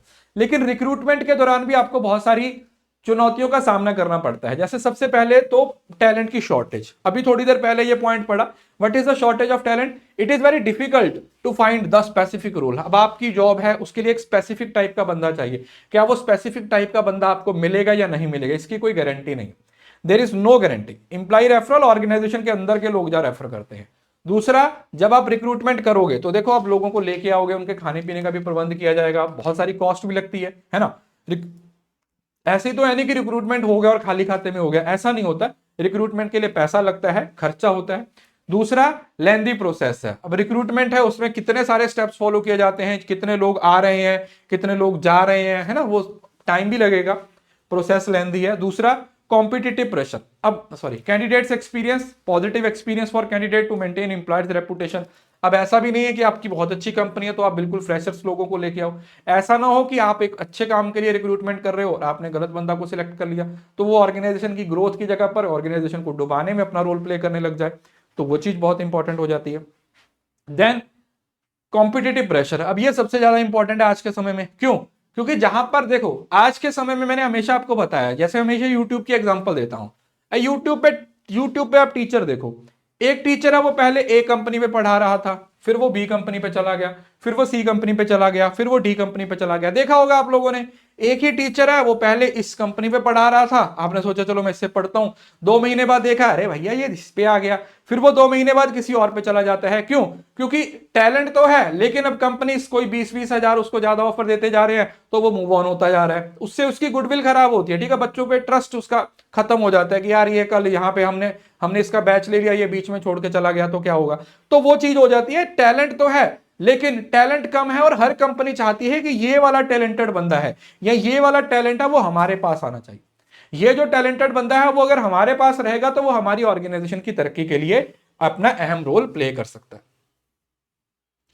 उसके बाद आता है सिग्निफिकेंस ऑफ रिक्रूटमेंट। अब देखो, अभी सिग्निफिकेंस हमने अभी थोड़ी देर पहले पढ़ा, रिक्रूटमेंट रिक्रूटमेंट अपने आप में इंपॉर्टेंट है। रिक्रूटमेंट से अपने आप आपको बहुत एडवांटेज मिलने वाला है। क्यों? क्योंकि रिक्रूटमेंट से ही सिलेक्शन होने वाली है। मतलब आपकी ऑर्गेनाइजेशन का जो हिस्सा लोग बनने वाले हैं, वो लोग जो आपकी ऑर्गेनाइजेशन का हिस्सा बनने वाले हैं, वो लोग जो आपकी ऑर्गेनाइजेशन की तरक्की में अपना योगदान देने वाले हैं, वो लोग रिक्रूटमेंट से ही निकलने वाले हैं। सो रिक्रूटमेंट अपने आप में इंपॉर्टेंट है, क्योंकि रिक्रूटमेंट के बाद ही सिलेक्शन होती है, और सिलेक्शन में वही लोग होते हैं जो रिक्रूटमेंट से आते हैं। तो जितने सही से, जितना बढ़िया टैलेंट, जितना टैलेंट पूल आपके पास रिक्रूटमेंट में आएगा, उतना ही बढ़िया लोग आप सिलेक्शन में लेके आ पाओगे, उतने ही बढ़िया लोग आपकी ऑर्गेनाइजेशन के अंदर काम करने वाले हैं। अब रिक्रूटमेंट पॉजिटिव प्रोसेस था, अब था सिलेक्शन। अब सिलेक्शन में क्या होता है, आप लोगों को हटा देते हो। ठीक है, पहले आप रिक्रूटमेंट में बोलते थे आओ आओ आओ, और अब यहां पे बोलते हो जाओ जाओ जाओ।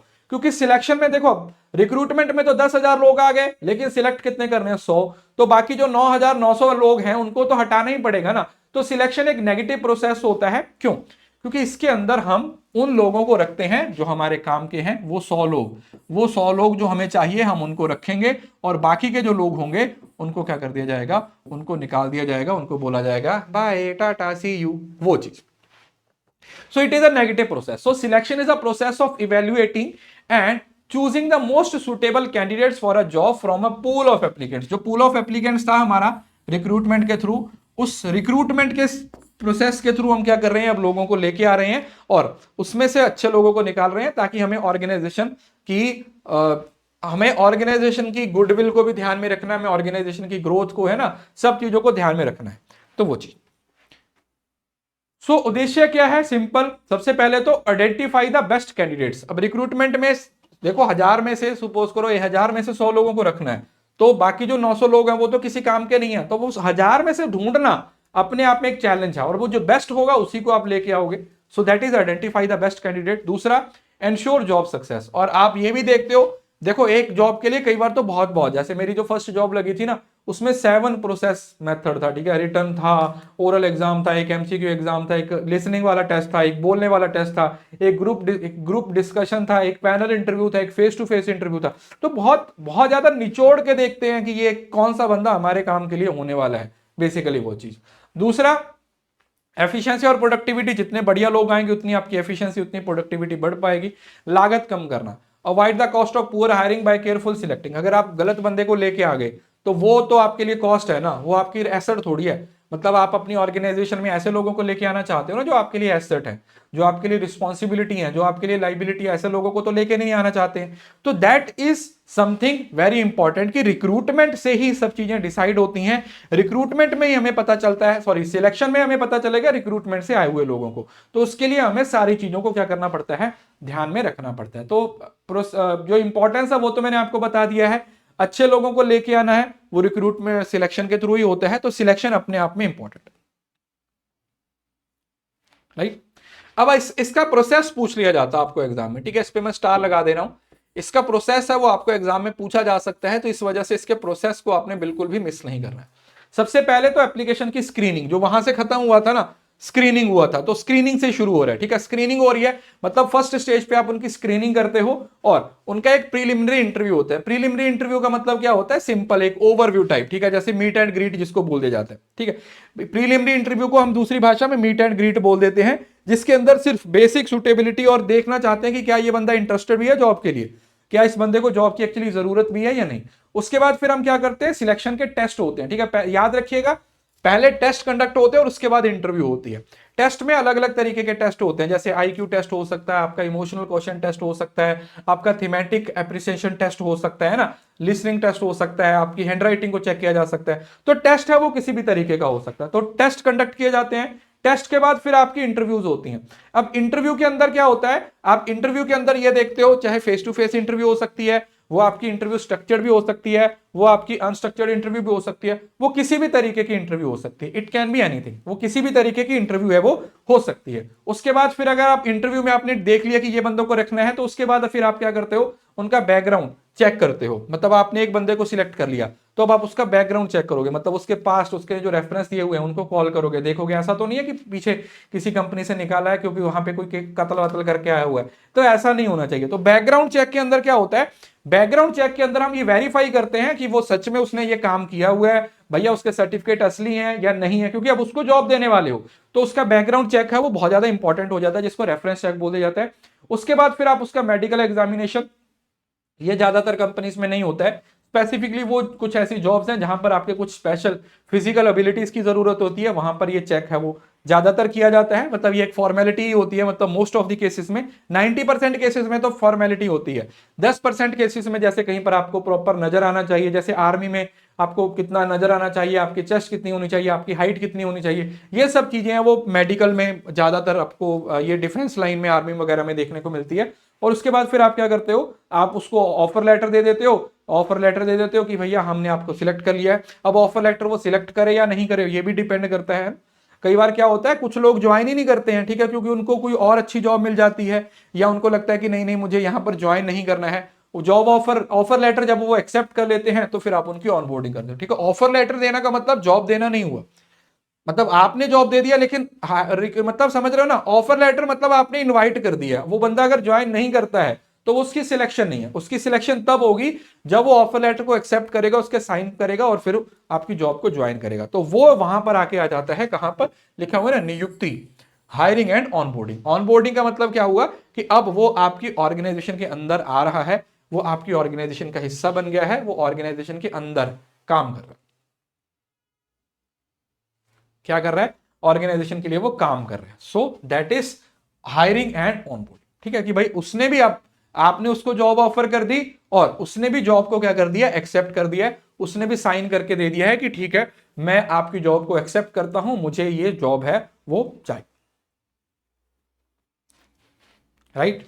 उसके बाद आता है सिलेक्शन के कौन कौन से तरीके हो सकते हैं। देखो सिलेक्शन में हमारे पास अलग अलग तरीके के जैसे टेस्ट हो सकते हैं, जैसे एक इंटरव्यू हो सकती है डायरेक्ट इंटरव्यू, वो फेस टू फेस इंटरव्यू भी हो सकती है, वो ग्रुप डिस्कशन भी हो सकती है, वो पैनल इंटरव्यू भी हो सकती है। दूसरा साइकोमेट्रिक टेस्ट, पर्सनैलिटी बिहेवियर और इमोशनल लर्निंग। अब अलग अलग तरीके के एक होते हैं, देखो एप्टीट्यूड टेस्ट, एप्टीट्यूड टेस्ट का मतलब समझ रहे हो ना, एप्टीट्यूड टेस्ट का मतलब होता है कि ये देखना कि आप किसी काम को कितने जल्दी सीख पा रहे हो, किसी काम को जितने बेहतर तरीके से आप सीख पाओगे उसको क्या बोल दिया जाता है, that is what we call aptitude test. EQ test, emotional, emotional क्या आप चीजों को हैंडल कर पा रहे हो, जैसे स्ट्रेस टेस्ट होते हैं, ठीक है, आपको किसी स्ट्रेसफुल सिचुएशन में डाला जाता है, इवन के स्ट्रेस इंटरव्यू भी होती है, तो अलग अलग तरीके के टेस्ट हो सकते हैं। जैसे साइकोमेट्रिक टेस्ट है जिसके अंदर आपका बिहेवियर, ओवरऑल पर्सनैलिटी को चेक किया जाता है। इंटेलिजेंस टेस्ट का मतलब क्या होता है, आपको कोई काम करने को दिया जाता है या फिर आपके इंटेलिजेंस को चेक किया जाता है, आपका माइंड कितने, जैसे कोई पजल सॉल्व करने को दे दी जाती है वो चीज। देन आ जाता है एप्टीट्यूड, लिखा हुआ ना, लॉजिकल रीजनिंग, प्रॉब्लम सॉल्विंग। दूसरा work sample test, work sample test का मतलब क्या होता है, जो काम आप करने वाले हो, है ना, जैसे आप सपोज करो टाइपिंग करने वाले हो, आपकी एज अ टाइपिस्ट जॉब मिली है तो आपको एक टाइपिंग का काम दिया जाएगा, ये देखने के लिए कि ये एक्चुअल काम है तो आप कितने बेहतर तरीके से कर रहे हो। So test candidate skill through job related task, उस जॉब से रिलेटेड आपको कोई टास्क दिया जाता है और फिर देखा जाता है। और देन आ जाता है reference check containing past employer और कोलीग्स टू वैलिडेट एक्सपीरियंस, ठीक है, ये रेफरेंस चेक मैंने आपको पहले ही बता दिया। रेफरेंस चेक बोल सकते हो आप इसको, बैकग्राउंड चेक बोल सकते हो, जिसमें ये देखा जाता है कि आप पहले कहां पर काम करते थे, आप पहले क्या थे, आपने पहले क्या काम किया है, वो सब चीजें यहां पर क्या होती हैं, डिसाइड होती हैं। दूसरा एप्टीट्यूड टेस्ट कौन से हो सकते हैं, कॉग्निटिव एबिलिटी, एप्टीट्यूड मतलब समझ रहे हो ना, आपकी प्रॉब्लम सॉल्विंग और आपकी जो नॉलेज है उसको चेक किया जाता है। पर्सनैलिटी टेस्ट है, आपकी पर्सनैलिटी कैसी है, ठीक है, आप इंट्रोवर्ट हो, आप एक्सट्रोवर्ट हो, है ना, आप सोशलाइज हो या नहीं हो, ये सब चीजें पर्सनैलिटी में, ये पेपर पेन टेस्ट होता है ज्यादातर। दूसरा हो सकता है टेक्निकल टेस्ट, जॉब से रिलेटेड जैसे वर्क टेस्ट था, है ना, वो चीज हो सकता है। दूसरा साइमुलेशन, सिमिलर लाइफ सिचुएशन में हो सकता है। और integrity, honesty, dependability and moral standards की बात की जाती है, ठीक है। तो ये अलग अलग तरीके के टेस्ट हैं, ये आप नॉर्मली पेपर 1 में भी पढ़ते हो, ठीक है, ये टेस्ट हैं वो नॉर्मली पेपर 1 में भी आप पढ़ते हो जब हम इवेल्युएशन का टॉपिक पढ़ते हैं, ठीक है। इवेल्युएशन और असेसमेंट हाँ, सिचुएशनल टेस्ट भी हो सकता है और एक अचीवमेंट टेस्ट भी हो सकता है किसी काम को करने के बाद। ठीक है, अचीवमेंट टेस्ट का मतलब क्या होता है बेटा, आपको कोई काम, अचीवमेंट कब होती है, जब आप किसी काम को निपटा देते हो। तो अचीवमेंट टेस्ट का मतलब होता है जब आपको कोई काम दिया जाता है, उस काम को पूरा करना आपकी जिम्मेवारी होती है। ठीक है, कि भैया आप उस काम को पूरा करते हो या नहीं करते हो, तो वो आपका कौन सा टेस्ट हो जाता है, वो अचीवमेंट टेस्ट हो सकता है। सिचुएशनल टेस्ट भी हो सकते हैं, मतलब अपने आप में काफी तरीके के टेस्ट हो सकते हैं, बहुत ज्यादा इन डेप्थ जाने की भी जरूरत नहीं है। ठीक है, you need not to go so in depth कि भाई हमें एक एक चीज को रटना है। ठीक है, बेसिक सी नॉलेज आपको होनी चाहिए। जैसे टेस्ट की कई सारी टाइप्स हो सकती हैं, उसी तरीके से जब आप इंटरव्यू लेते हो तो इंटरव्यू की भी कोई बहुत सारी टाइप्स हो सकती हैं। साइमुलेशन मतलब सेम टू सेम, जैसे वेस्टिब्यूल ट्रेनिंग होती है ना, साइमुलेशन जो जैसे अभी पायलट होते हैं ना, पायलट्स को साइमुलेटेड ट्रेनिंग दी जाती है, उनको पहले ही ये जहाज उड़ाने नहीं दे दिया जाता, उनको एक इन्वायरमेंट क्रिएट किया जाता है और वहां पे उनको पहले जहाज उड़ाना सिखाया जाता है, उसके बाद ही वो जाते हैं दूसरा। अब टाइप्स ऑफ इंटरव्यू भी अलग अलग हो सकती है। देखो, स्ट्रक्चर्ड और अनस्ट्रक्चर्ड का मतलब क्या होगा, स्ट्रक्चर्ड का मतलब होता है बेटा जहां पर आपको सब कुछ पहले से डिसाइडेड होता है, आपको पता होता है हर इंटरव्यू से मेरे को ये 10 सवाल पूछने। स्ट्रक्चर्ड। अनस्ट्रक्चर्ड का मतलब क्या हुआ, अनस्ट्रक्चर्ड तुम्हारी मर्जी है, जैसे मर्जी पूछ लो, यहाँ के वहां के ऊपर नीचे कोई सा भी सवाल पूछ लो, जहां पर आपने कुछ डिसाइड नहीं किया। So this is formal and this is informal. Then हो सकता है पैनल। पैनल इंटरव्यू आप लोगों ने याद देखा होगा, 3 इडियट्स मूवी में देखा था, है ना, राजू थी, आई थिंक राजू बोलते हैं जिसको, राजू ही था उसका नाम, हाँ। राजू की जो इंटरव्यू होती है, जिसके अंदर उसको 4-5, जैसे यूपीएससी की होती है ना, यूपीएससी की इंटरव्यू होती है, पैनल इंटरव्यू होती है, जिसके अंदर क्या होता है, आपको बहुत सारे लोग, 4-5 लोग बैठे हुए होते हैं और वो आपसे सवाल पूछ रहे होते हैं, तो उसको पैनल इंटरव्यू बोल दिया जाता है। देन हो सकता है सिचुएशनल इंटरव्यू। सिचुएशनल इंटरव्यू का मतलब होता है कि आपको इंटरव्यू के अंदर एक पर्टिकुलर सिचुएशन दी जाती है ना, आपको एक इंटरव्यू दी जाती है और आपने उस इंटरव्यू को क्या करना होता है, पास करना होता है। उस इंटरव्यू के अंदर आप लोगों को क्या किया जाता है, उस इंटरव्यू के अंदर आप लोगों को एक सिचुएशन दी जाती है, एक हाइपोथेटिकल सिचुएशन दी जाती है और आपको बोला जाता है कि ये वाला काम करना है, और वो काम आप कर पा रहे हो या नहीं कर पा रहे हो, वो चीज आप यहां पर डिसाइड करते हो। ठीक है, तो कौन सी इंटरव्यू हो गई, this is what we call situational interview. ठीक है, कि भैया अगर कल को ये हो जाए, कंपनी की सेल डिक्रीज हो जाए, कंपनी पे ये कुछ हो, तो वो सब चीजें आप यहां पर डिसाइड करते हो। देन आ सकता है stress, reactions under pressure with challenging question and scenario. तनाव स्ट्रेस इंटरव्यू का मतलब होता है आपको इस तरीके के सवाल पूछे जाते हैं कि आप स्ट्रेस में आते हो और वहां पे देखा जाता है कि आप इस स्ट्रेसफुल सिचुएशन को किस तरीके से हैंडल करते हो, how you are handling the stressful situation. वो जो स्ट्रेसफुल सिचुएशन आपके सामने आ गई है, आप उस स्ट्रेसफुल सिचुएशन को किस तरीके से हैंडल करोगे, ये चीज कहां पर आती है, ये चीज आ जाती है आप लोगों की ये लास्ट की स्ट्रेस इंटरव्यू, तनाव साक्षात्कार। स्ट्रेस कि आप कितना टॉलरेंट हो, आप चीजों को कितना टॉलरेट कर पा रहे हो, कि आप चीजों को टॉलरेट कर भी पा रहे हो या नहीं कर पा रहे हो, either you are able to tolerate them और नॉट। अगर आप टॉलरेट कर पा रहे हो तो कितना कर पा रहे हो, ये सब चीजें यहां पर डिसाइड होती है।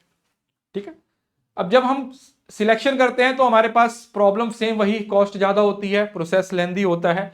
Next biases. अब बायसेस का मतलब क्या होता है, देखो जब भी इंटरव्यू होती है, वैसे बेसिकली जो नॉन स्ट्रक्चर्ड इंटरव्यू होगी, तो वहां पर इंटरव्यू के बायसेस होते हैं। ठीक है जी, हम परफॉर्मेंस अप्रेजल में भी पढ़ेंगे, horn effect, hollow effect, recency effect, contrast error, है ना, इस तरीके के। तो सबसे बड़ी दिक्कत यही होती है कि इंटरव्यू का कोई स्ट्रक्चर नहीं होता, कुछ स्टैंडर्ड नहीं होता, तो हर इंटरव्यू लेने वाला अपने हिसाब से जजमेंट पास करता है।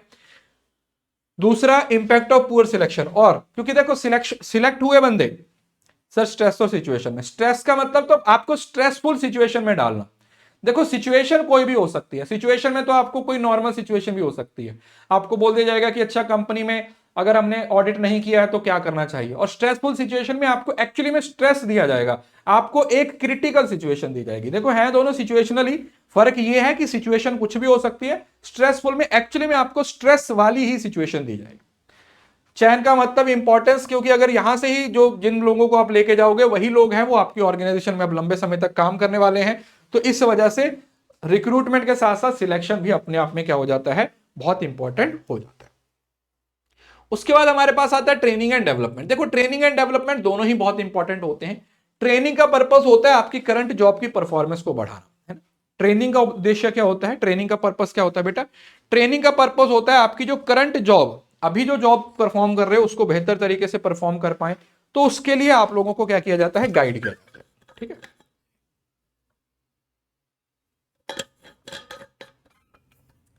सो ट्रेनिंग का मतलब क्या हुआ, करंट जॉब और डेवलपमेंट का मतलब होता है फ्यूचरिस्टिक, आने वाले समय में क्या हो सकता है। Preparing employ for future roles, तो अगर करंट रोल्स की बात की जाए तो उसको ट्रेनिंग बोल दिया जाता है, और फ्यूचर रोल्स की बात की जाए कि आज से बाद में, ठीक है, अगर 2 साल के बाद अगर टेक्नोलॉजी चेंज होती है या ऐसा कुछ होता है तो उसके लिए जो आपको ट्रेनिंग प्रोवाइड की जाती है या जो आपको गाइडेंस प्रोवाइड की जाती है उसको हम डेवलपमेंट बोल देते हैं। तो ट्रेनिंग एंड डेवलपमेंट एक साथ होता है, मतलब पढ़ते हैं लेकिन फर्क है। अगर करंट जॉब की नीड्स पे फोकस किया जा रहा है दैट इज ट्रेनिंग, और अगर फ्यूचर जॉब्स पे टारगेट किया जा रहा है that is development. Training, development, training and development. उद्देश्य क्या है, देखो ट्रेनिंग से आपके जो स्किल्स हैं वो एनहांस होंगे, ठीक है, क्योंकि ट्रेनिंग हमेशा प्रैक्टिकल इन नेचर होती है। दूसरा, prepare for future roles, development में देखोगे तो आने वाले समय में आपके क्या रोल्स हो सकते हैं उस पर फोकस किया जा रहा है। दूसरा, काम की गुणवत्ता में सुधार, इंप्रूव वर्क क्वालिटी है, आप मतलब आपको ट्रेनिंग दी जाएगी तो आपकी परफॉर्मेंस भी तो इंप्रूव होगी। नेक्स्ट, आपका मोटिवेशन लेवल भी बढ़ेगा, और आप अच्छा कर रहे हो तो उससे ऑर्गेनाइजेशन की ग्रोथ भी ऑटोमेटिकली क्या हो जाएगी बेटा, बढ़ जाएगी इस वजह से। सो इंपॉर्टेंस तो ठीक है, आपको पता ही है कि ऑर्गेनाइजेशन में अगर आप ट्रेनिंग और डेवलपमेंट प्रोवाइड करते हो तो उसके लिए इंप्लॉइज की सेटिस्फैक्शन, उनकी परफॉर्मेंस और अडेप्टेबिलिटी है वो सब बहुत ही इंपॉर्टेंट रोल प्ले करता है। अब आता है प्रोसेस। ट्रेनिंग के प्रोसेस से बहुत बार सवाल पूछा गया, ठीक है, इस पे स्टार लगा लेना। जो ट्रेनिंग का प्रोसेस है इससे बहुत सारे सवाल हैं, कई बार आपके एग्जाम में पूछे गए हैं। सो नीड एनालिसिस, सबसे पहले हम ये देखते हैं कि नीड क्या है, समझ रहे हो ना, ट्रेनिंग की नीड्स है, मतलब हम स्टार्टिंग में ये डिसाइड करते हैं, हमें ये देखना पड़ता है कि क्या एक्चुअली में हमें ट्रेनिंग की जरूरत है या नहीं, क्या लोगों को ट्रेनिंग देने की जरूरत है या नहीं है। तो पहला वही देखते हो कि हमें लोगों को, मतलब स्किल गैप देखते हो कि अच्छा यार ये वाला बंदा इस काम के लिए है तो इसको इतना तो आना चाहिए, अगर आ रहा है तो सही है, अगर नहीं आ रहा तो गैप आपको मिल गया कि ट्रेनिंग की जरूरत है। उसके बाद फिर आप अपने ट्रेनिंग को प्लान करोगे कि भैया हमें क्या ट्रेनिंग देनी है या नहीं, और उसके अंदर आप सब डिसाइड करोगे कौन ट्रेनिंग देगा, कितनी ट्रेनिंग दी जाएगी, कितने लंबे समय तक, ठीक है। ट्रेनिंग भी अलग अलग तरीके की हो सकती है, हो सकता है 2 घंटे की, हो सकता है 2 दिन की, हो सकता है 2 साल की हो। तो ट्रेनिंग डिसाइड किया जाएगा, प्रोग्राम बनाया जाएगा पूरा ट्रेनिंग, उसके बाद उस प्रोग्राम को क्या कर दिया जाएगा, इंप्लीमेंट कर दिया जाएगा, जो भी सेमिनार हो, ऑनलाइन कोर्सेज हो, किसी भी तरीके से। और लास्ट में फिर आप उसको क्या करोगे, इवेल्युएट करोगे और फीडबैक प्रोवाइड करोगे, क्योंकि जरूरी नहीं है कि आपने ट्रेनिंग प्रोग्राम इंप्लीमेंट किया है तो वो सक्सेसफुल ही होगा। इट इज नॉट कंपल्सरी कि आपने एक ट्रेनिंग प्रोग्राम बनाया है तो वो हमेशा सक्सेसफुल ही होगा, वो आपका ट्रेनिंग प्रोग्राम फेलियर भी हो सकता है। हो सकता है आप जिन ट्रेनर्स को लेके आए हैं उनको ट्रेनिंग देना नहीं आता, या हो सकता है जो लोग ट्रेनिंग लेने वाले हैं वही इंटरेस्टेड नहीं है। If they are not interested तो उस केस में भी आपको क्या हो सकती है, प्रॉब्लम हो सकती है। अब ट्रेनिंग है वो करंट जॉब की फोकस करता है, और जो डेवलपमेंट होता है वो लॉन्ग टर्म, लंबे समय के लिए जो जॉब्स में रिक्वायरमेंट होती है उसके लिए होती है। अब ट्रेनिंग की अगर टाइप्स देखी जाए तो इंडक्शन ट्रेनिंग का मतलब होता है, जैसे इंडक्शन और ओरिएंटेशन आपने पढ़ा होगा। इंडक्शन का मतलब क्या होता है, सिंपल आप लोगों को वेलकम करते हो, ठीक है, आगे टॉपिक भी आएगा इंडक्शन और ओरिएंटेशन। और ओरिएंटेशन में मतलब इंडक्शन एक तरीके का थ्योरेटिकल पर्सपेक्टिव होता है, जब आप थ्योरेटिकली ऑर्गेनाइजेशन के बारे में लोगों को बता देते हो ये हमारी ऑर्गेनाइजेशन है, ऑर्गेनाइजेशन की पॉलिसीज। और ओरिएंटेशन का मतलब क्या हुआ कि जब आप उनको एक्चुअली में काम के बारे में बता रहे हो कि अच्छा ये वाला काम है, ठीक है, वो पूरा टॉपिक आगे आएगा। तो इंडक्शन ट्रेनिंग, जब नए लोग आते हैं तो उनको आप ऑर्गेनाइजेशन में के प्रति इंट्रोड्यूस करवा रहे हो, that is basically induction training. दूसरा, टेक्निकल ट्रेनिंग। टेक्निकल का मतलब क्या होगा, टेक्निकल किससे रिलेटेड होगा सर, टेक्निकल तो जॉब से रिलेटेड होगा, तो जॉब से रिलेटेड ट्रेनिंग हो सकती है। दूसरा, मैनेजरियल, मैनेजमेंट के रोल्स के लिए तैयार करना, on the job end of the job. On the job training का मतलब क्या हुआ, जो काम आपने करना है उसी पे आपको ट्रेनिंग दी जा रही है, ठीक है, आपने कोई प्रोडक्शन करना है तो आपको प्रोडक्शन प्लांट में लेके गए और वहां पर ही आपसे काम करवाया जा रहा है। ऑफ द जॉब का मतलब क्या होता है, जब आपको क्लासरूम में, आपको लेबोरेटरी में चीजों को सिखाया जा रहा है जिसको जाके आपने अपने वर्क फोर्स पे इंप्लीमेंट करना, ठीक है। तो फर्क है, इसको हम पढ़ेंगे आगे। और डेवलपमेंट के हिसाब से देखा जाए तो वो करियर डेवलपमेंट हो सकता है, करियर प्लानिंग की ग्रोथ, मतलब ऑर्गेनाइजेशन के अंदर लोग काम करने वाले हैं उनके करियर। लीडरशिप डेवलपमेंट जो हमने पढ़ा, सक्सेशन प्लानिंग में ये चीजें की जाती हैं। जाना जाता है personal development, help implies improve interpersonal skill, time management and self. Personal development का मतलब क्या होता है कि जो आप जॉब हो तो वो तो करना ही करना है, पर्सनल लेवल पे भी आपको डेवलप करवाना, ठीक है, आपके अंदर इंटरपर्सनल स्किल्स हैं, आपके जो कम्युनिकेशन स्किल्स हैं, है ना, इन सब चीजों पे भी क्या करना, फोकस करवाना। और दूसरा हो सकता है एग्जीक्यूटिव डेवलपमेंट। एग्जीक्यूटिव डेवलपमेंट होती है हमेशा जो सबसे हाईएस्ट रोल है, ठीक है, जो सीईओ, सीटीओ, सीएफओ है उनके लिए ट्रेनिंग होती है, उसको हम कौन सी ट्रेनिंग बोल देते हैं या डेवलपमेंट बोल देते हैं, that is what we call executive development.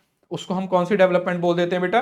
That development is basically known as executive development, that is कार्यकारी विकास, राइट। अब अगर हम मेथड्स की बात करें तो क्लासरूम में भी आप ट्रेनिंग दे सकते हो, क्लासरूम तो ऑफ द जॉब होगी, ठीक है, ऑन द जॉब नहीं होगी। आप ऑनलाइन ट्रेनिंग भी दे सकते हो। अब साइमुलेशन, इसको साइमुलेशन ट्रेनिंग और वेस्टिब्यूल ट्रेनिंग बोल दिया जाता है। वेस्टिब्यूल या साइमुलेशन मैंने बता दिया। वेस्टिब्यूल या साइमुलेशन का मतलब क्या होता है कि एक मॉडल तैयार किया जाता है, मतलब ओरिजिनल जो काम आप करने वाले हो उसको एक आर्टिफिशियल इन्वायरमेंट क्रिएट किया जाता है, उसका एक आर्टिफिशियल इन्वायरमेंट क्रिएट किया जाता है और देखा जाता है कि आपको पहले वहां पे सिखाया जाएगा, उसके बाद आपको ओरिजिनल काम पे क्या किया जाएगा, वापस लेके जाएंगे। मेंटरिंग और कोचिंग, मेंटर, आपको एक मेंटर असाइन कर दिया जाता है, आपको एक कोच असाइन कर दिया जाता है जो आपको गाइड करता रहता है, और ग्रुप डिस्कशन वगैरह, वर्कशॉप्स वगैरह के थ्रू भी आपको ट्रेनिंग दी जाती है। अब अगर देखा जाए ऑन द जॉब ट्रेनिंग, अब ऑन द जॉब मतलब जिस जॉब को आपने परफॉर्म करना है, आपको उसी जॉब पर ट्रेनिंग दी जाती है। लाइक जैसे जॉब रोटेशन बैंक में होता है, एक जॉब से दूसरी जॉब पे, दूसरी जॉब से तीसरी जॉब तक, तीसरी जॉब से चौथी, वो चीज, that is job rotation. Then mentoring, mentoring का मतलब क्या होता है, आपको एक मेंटर असाइन कर दिया जाता है, आप काम कर रहे हो और वो आपको गाइड करता है कि अच्छा तुमने यहां पे गलत किया है, तुमने यहां पे गलत किया है, तो वो आपको पेरेंट्स की तरह, मेंटर जैसे होता है ना, वो आपको हेल्प करता है हर चीज में। देन हो सकता है coaching, coaching supervisor provide real time feedback and advice during regular. देखो मेंटर और कोचिंग में क्या फर्क होता है, कोचिंग का मेन उद्देश्य सिर्फ और सिर्फ आपकी परफॉर्मेंस को इंप्रूव करना होता है। जैसे कोच होता है वो आपको सिर्फ ये बताएगा कि आपको कैसे बेहतर खेलना है, लेकिन जो मेंटर होगा वो आपको अपने जैसा बनाने की कोशिश करेगा, समझ रहे हो ना, वो आपकी परफॉर्मेंस से बेहतर आपके साथ इंटरपर्सनल बढ़िया रिलेशन बना के रखेगा। तो जो मेंटर का काम होता है वो ओवरऑल डेवलपमेंट होता है, लेकिन जो कोच का काम होता है वो सिर्फ आपकी परफॉर्मेंस को इंप्रूव करवाना होता है। दूसरा जॉब इंस्ट्रक्शन, यहां पे आपको स्टेप बाय स्टेप इंस्ट्रक्शंस दी जाती हैं, ठीक है, वो आपका कोई सीनियर भी हो सकता है, वो आपको कोई बुकलेट भी हो सकती है, जहां पर आपको हर काम स्टेप बाय स्टेप करने की गाइडेंस दी जाती है कि किसी काम को आप स्टेप बाय स्टेप कैसे करोगे। और देन आ जाता है internship, job experience aligning employ to learn practical steps, ठीक है, तो ये इंटर्नशिप जैसे होती है, ठीक है, आप कोई इंटर्नशिप आर्टिकलशिप है वो उसका हिस्सा बन सकते हो, जिसमें आपको सीखने को भी मिलता है और उसके लिए आपको सैलरी भी थोड़ी बहुत, स्टिपेंड वगैरह भी मिलता है। दूसरा परफॉर्मेंस अप्रेजल, ठीक है, ये तो आपका पूरा टॉपिक है जिसको हम आगे पढ़ने वाले हैं।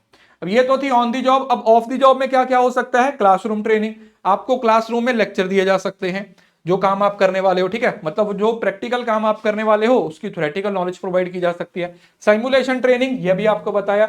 एक्चुअल जॉब का एक इन्वायरमेंट क्रिएट किया जाता है, जैसे पायलट्स के लिए किया जाता है, आपको अलग अलग वर्कशॉप्स में हिस्सा करवाया जाता है। वर्कशॉप्स का मतलब क्या होता है, हैंड ऑन प्रैक्टिस, जो हाथों से किए जाने वाले काम को आप कहां पर यूज करते हो, आप वर्कशॉप्स के थ्रू करते हो।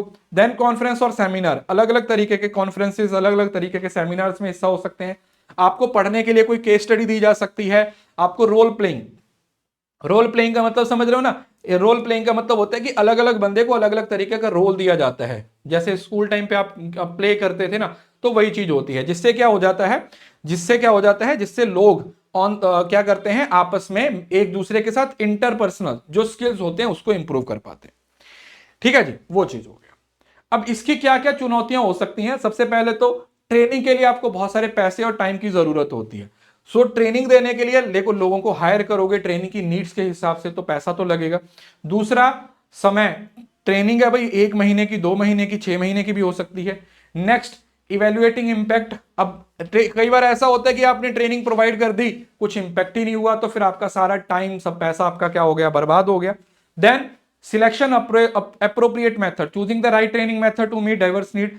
अब ट्रेनिंग का एक ही मेथड सब लोगों पे कैसे अप्लाई कर दोगे, तो वो भी अपने आप में क्या हो जाती है, बहुत प्रॉब्लम हो जाती है। और रेसिस्टेंस, और इंप्लाइज खुद बोलते हैं कि हमें ट्रेनिंग की जरूरत नहीं है, ठीक है, क्योंकि उनको लगता है कि हम तो एक्सपर्ट हैं, दे फील कि हम तो एक्सपर्ट हैं, तो वो खुद से ट्रेनिंग लेना पसंद नहीं करते हैं। तो ये भी एक इसकी क्या हो जाती है, दिक्कत हो जाती है। देन आ जाता है सिग्निफिकेंस, सिंपल सी बात है, training and development build a knowledgeable, जितने बढ़िया तरीके से आप लोगों को ट्रेनिंग और डेवलपमेंट प्रोवाइड करोगे, उतने बढ़िया तरीके से वो ऑर्गेनाइजेशन की ग्रोथ में, उतने बढ़िया तरीके से वो ऑर्गेनाइजेशन की तरक्की में अपना रोल प्ले कर पाएंगे। उतना ही ऑर्गेनाइजेशन ग्रो करेगा जितने उसके वर्कफोर्स ग्रो करेगी, जितना उसके ह्यूमन रिसोर्सेस ग्रो करेंगे, उतनी ही आपकी ऑर्गेनाइजेशन भी ग्रो करेगी।